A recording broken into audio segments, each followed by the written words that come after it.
വിവാഹത്തിന് പിന്നാലെ സ്ത്രീധന പ്രശ്നങ്ങൾ ദിനം പ്രതി കൂടി വരികയാണ്. ഇത്തരം സംഭവങ്ങളിലൂടെ പൊലിഞ്ഞു പോകുന്നത് ഒരുപാട് പേരുടെ ജീവിതങ്ങളും കൂടിയാണ്.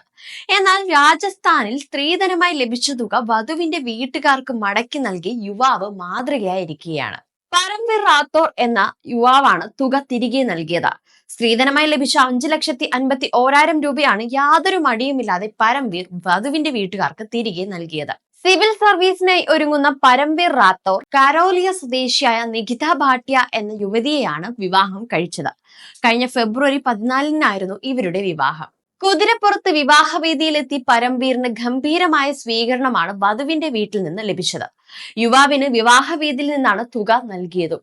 എന്നാൽ ചടങ്ങുകൾ പൂർത്തിയായ ഉടൻ തന്നെ പരംവീർ തനിക്ക് വേണ്ടത് ജീവിത പങ്കാളിയെയാണെന്ന് പറഞ്ഞ് ഈ തട്ട് വധുവിന്റെ വീട്ടുകാർക്ക് തന്നെ തിരികെ നൽകുകയായിരുന്നു. ചടങ്ങുകൾക്ക് ഭംഗം വരുത്തേണ്ടെന്ന് കരുതിയാണ് പണത്തിന്റെ തട്ട് നിരസിക്കാതിരുന്നതെന്ന് പരംവീർ പറഞ്ഞു. ഈ ഒരു മാതൃകാപരമായ കാര്യം എല്ലാവരിലും പ്രചോദനമാകുമ്പോൾ എത്ര ജീവിതങ്ങളാണ് അവശേഷിക്കുന്നത്?